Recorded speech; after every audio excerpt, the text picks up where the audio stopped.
yoo dubbate ansaa sirriidha. Dubartiiwwan fee yoo dubbate miti. Uummanni keenya maal jedhaa?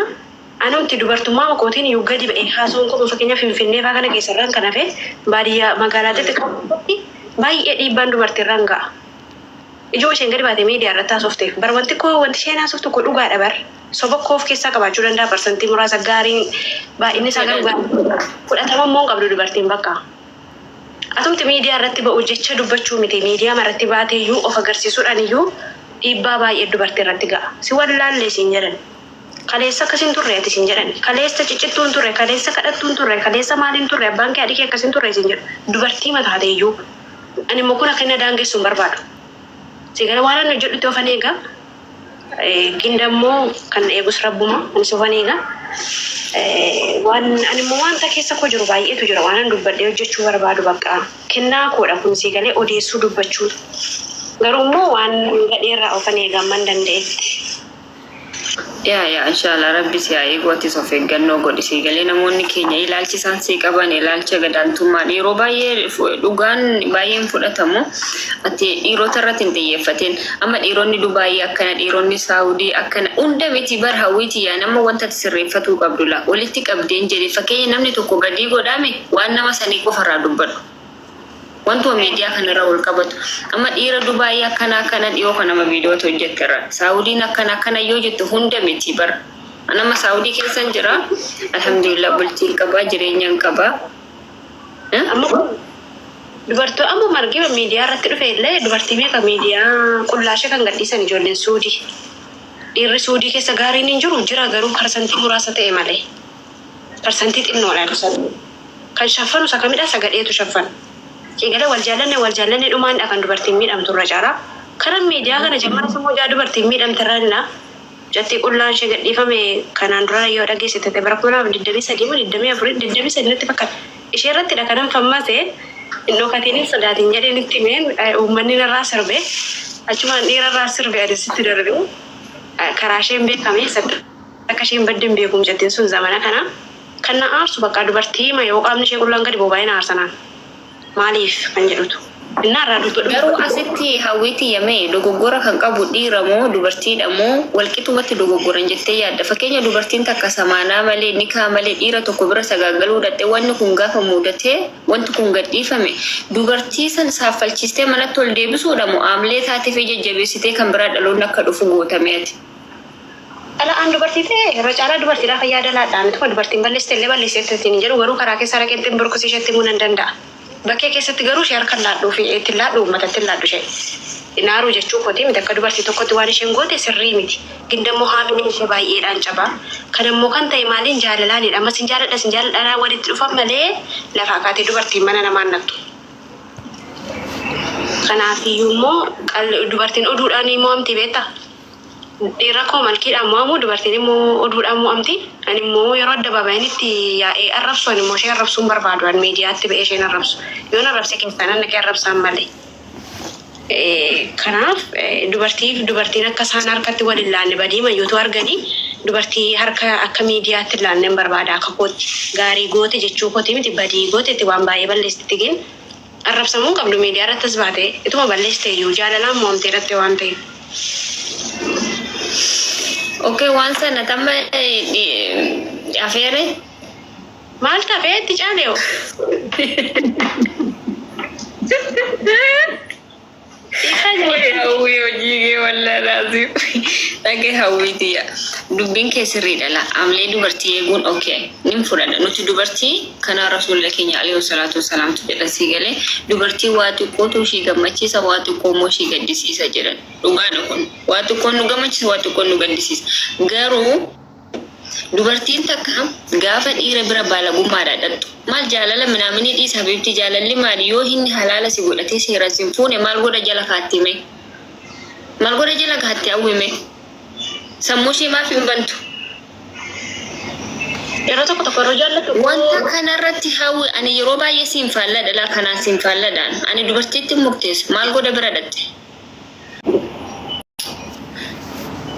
Nattiin bilbilinaa siin ilaaltanii kan biyyaa baamee fi hojjetachuudha la. Of jijjiiruudha maatii ofii jijjiiruudha. Gaafa kaayyoo ishee galmaan gaatti seeraniirumuudha.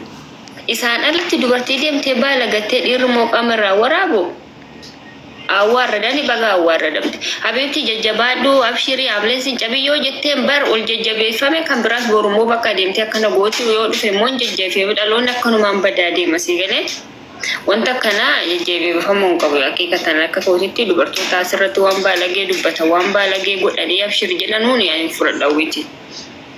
Ani ati dhiiratu gaarii godhetta ammati kan kaameraatti qabee karratu.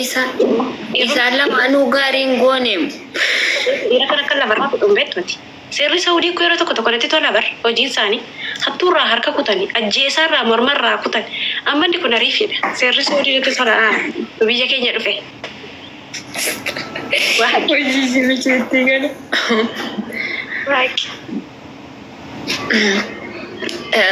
Kanaafuu ammaati dubartoota deeggarta. Of course, kan arrabsaa oolu dubartiidha. Zara deemeen garuu dubartii yoo ishee waa balleessite keessaa dhaqee arrabsa malee baga maaliif akkas goote jedhee adda babaa'itti qabee isheen afoon. Sagalee qaba namni na dhagaa jedhee dubartii harkaan laadhu dubartii irra mangura malee. Ogaheeti. Amma hawwi maal waan gochuu keetitti wanta itti gaabbitu miidiyaa dhufuu keeti wanta ofirraa jaalattu maal hawwi. Boqotti jaawallaggaan arrabsamuu fidhanniyyuu malee waan gochuu duru kuni waan gaabbisiisuu qabu. Dhalootas barsiisuu danda'a dhalootas wallaalsisuu danda'a namni waan beeku guutuun barsiisu kan guutuun barsiisu rabbuma keenya bichaadha. Ani guutuudha jechuun beekee jechuu kotii miti garuu waan beekurraa uummataaf ibsee maaliifan kanan godhe jedhee ittiin gaafu.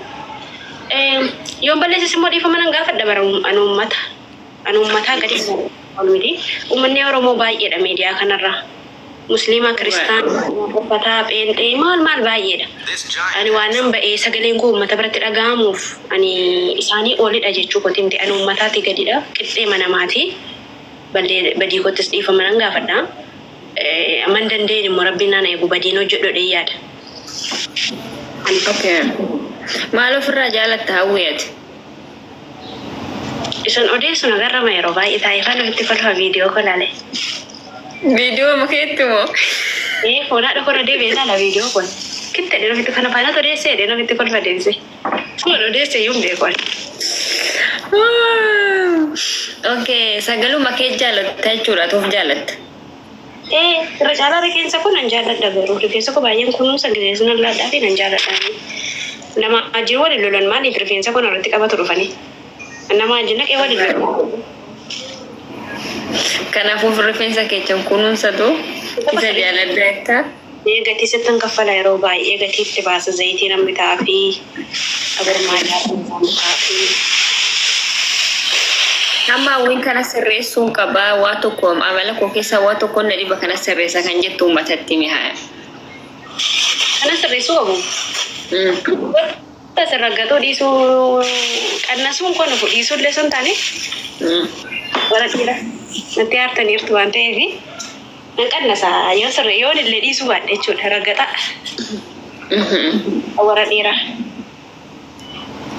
malee jireenya wanta kana keessatti hawwi mudannoo si mudanne haqiiqatan jechuun akkana nuun jette ati minaamin kara bakka miidhaa sirraan ga'uu hin geenye uummanni kun biyyatti.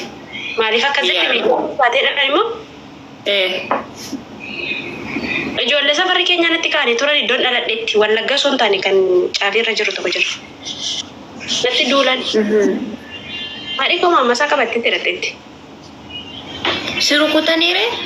Natti wacani malee na rukun. Natti wacaniiru garuu maaliif miidiyaa tachi baatee uummata naannoo keenya maqaa balleessitanaan jedhanii han maaliif jedhee maqaa isaas balleessee si beeku akkasumaan jedhee natti kaan ijoollee safara keenya warra dhaladhee duukaa guddadhe malee warra magaalaa Naqamtee keessa miti. Natti wacani. Kun dhaladhee guddadhe ku baadiyyaa xinnoo tokko gabaa Jimaata jedhamti. Wallaggarraati naannoo daqiiqaa 20ti. Wallagga sana yeroo siin jedhu wallagguma jala jirra garuu magaalaa guddaarraa daqiiqaa 20 makiinaadhaan naxxa. Wanti amlee keessi cabse maali yeroo sanaafis haa ta'u miidiyaa kanas haa ta'u wanti amlee keessi dhuguma ammaan. Anarra darbaniitu maatii arrabsan. Ana arrabsuutu danda'an maatii koo arrabsan. Maatiin koo waa'ee miidiyaas waan dhimma irraa qaban hin beekan.